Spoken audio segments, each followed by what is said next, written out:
Negara-negara anggota Pakta Pertahanan Atlantik Utara, NATO, bergerak membantu Ukraina menghadapi konfliknya dengan Rusia.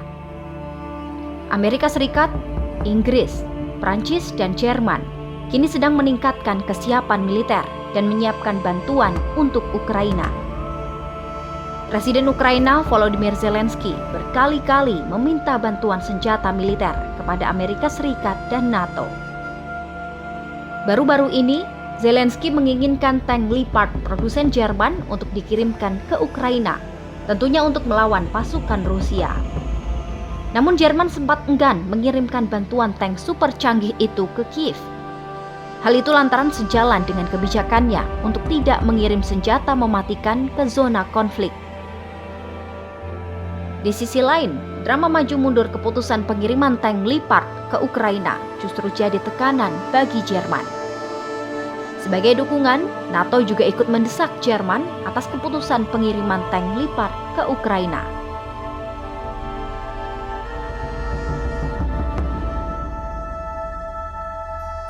Dukungan NATO kepada Ukraina bukan hanya saat terjadinya agresi militer Rusia. Namun, pada 2008, para pemimpin NATO berjanji kepada Ukraina bahwa suatu hari akan memberikan kesempatan untuk bergabung dengan aliansi militer terbesar dunia itu. Tetapi meskipun kerjasama yang semakin dalam di tahun-tahun sejak itu, diperkirakan kecil kemungkinan Ukraina gabung dengan NATO dalam waktu dekat. Kekuatan Barat belum yakin bahwa Kiev telah melakukan cukup banyak upaya untuk memberantas korupsi dan memenuhi kriteria politik, ekonomi, dan militer lainnya yang diperlukan untuk memasuki aliansi tersebut, sebagaimana ditetapkan dalam studi tentang perluasan 1995. Anggota NATO mungkin juga mewaspadai ketika Ukraina bergabung dalam aliansinya, sementara ketegangan dengan Moskwa tetap tinggi. Langkah itu disadari dapat menarik aliansi ke dalam konflik langsung dengan Rusia, terlebih jika sampai meluncurkan serangan.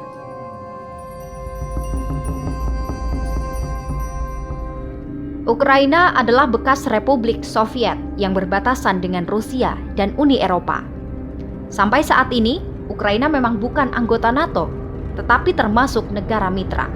Itu artinya masih ada kemungkinan Ukraina diizinkan untuk bergabung dengan NATO di masa depan.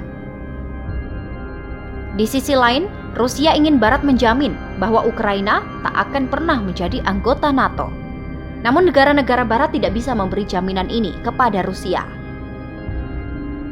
Faktanya masih terdapat populasi besar etnis Rusia di Ukraina dan ada ikatan sosial dan budaya yang dekat dengan negara tersebut.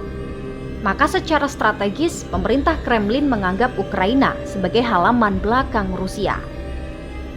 Tak tinggal diam kala bagian rumahnya diobrak-abrik, Presiden Rusia Vladimir Putin mengatakan sekarang saatnya gelombang ekspansi NATO dilawan dan mendesak aliansi untuk menjamin Ukraina tidak akan pernah diizinkan menjadi anggota NATO. Putin menyebut Barat telah mengkhianati Moskwa dengan melanggar komitmen verbal yang dibuat pada akhir Perang Dingin bahwa NATO tidak akan memperluas ke timur. Namun aliansi militer itu menyangkal bahwa janji semacam itu telah dibuatnya. Gejolak pun membuncah. Rusia unjuk kekuatan dengan mengerahkan lebih dari 100.000 tentara di sekitar perbatasan Ukraina dan mengirimkan tuntutan keamanan ke Washington dan NATO. NATO mencoba untuk bernegosiasi dengan Moskwa dan meredakan situasi. Tapi upaya diplomasi tingkat tinggi tak membuahkan sedikit pun keberhasilan. Ketegangan terus meningkat. Para pemimpin Barat termasuk Presiden Amerika Serikat Joe Biden mengklaim tidak akan mengirim pasukan untuk mempertahankan Ukraina ketika berlangsungnya invasi Rusia.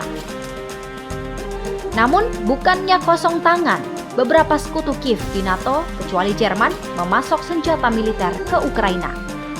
Sementara itu, NATO bergerak memperkuat sayap timurnya dengan pasukan tambahan dan alat-alat militer.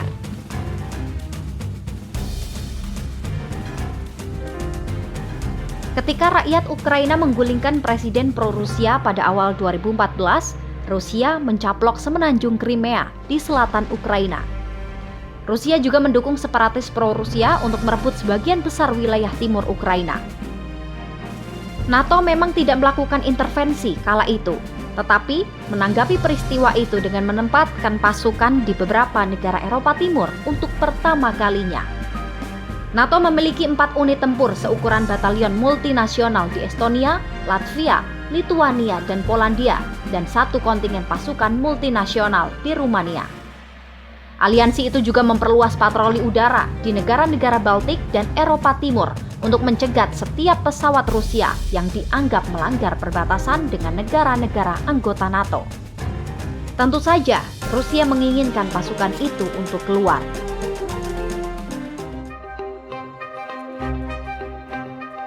Presiden Amerika Serikat Joe Biden mengatakan Rusia akan membayar dengan harga yang mahal jika melakukan invasi. Amerika Serikat sedianya menyiagakan 8.500 pasukan siap tempur, tetapi Pentagon menyebut pasukan itu hanya akan dikerahkan jika NATO yang memutuskan. Di satu sisi, Jerman mewanti-wanti setiap eskalasi militer lebih lanjut pasti akan berdampak besar terhadap rezim Rusia, baik secara ekonomi, politik, maupun strategis. Namun nyatanya Inggris juga menyatakan setuju dengan Amerika Serikat dan menyebut ada ultimatum untuk merespon balasan dengan cepat, seperti paket sanksi yang belum pernah terjadi sebelumnya. 90 ton paket bantuan militer termasuk amunisi dikirim Amerika Serikat ke Ukraina. Inggris memasok Ukraina dengan rudal anti-tank jarak pendek. Beberapa anggota NATO termasuk Denmark, Spanyol, Prancis, dan Belanda mengirimkan jet tempur dan kapal perang ke Eropa Timur untuk memperkuat pertahanan di sana. Hanya Jerman yang menolak mengirim senjata pertahanan yang diminta Ukraina. Tekanan demi tekanan oleh negara-negara anggota NATO lainnya terus ditujukan kepada Jerman, termasuk untuk memasok tank super canggih Leopard 2 ke Ukraina. Setelah drama internal aliansi NATO tak henti-hentinya, pada Rabu 25 Januari 2023, Jerman memutuskan bakal kabulkan permintaan pasok tank ke Ukraina.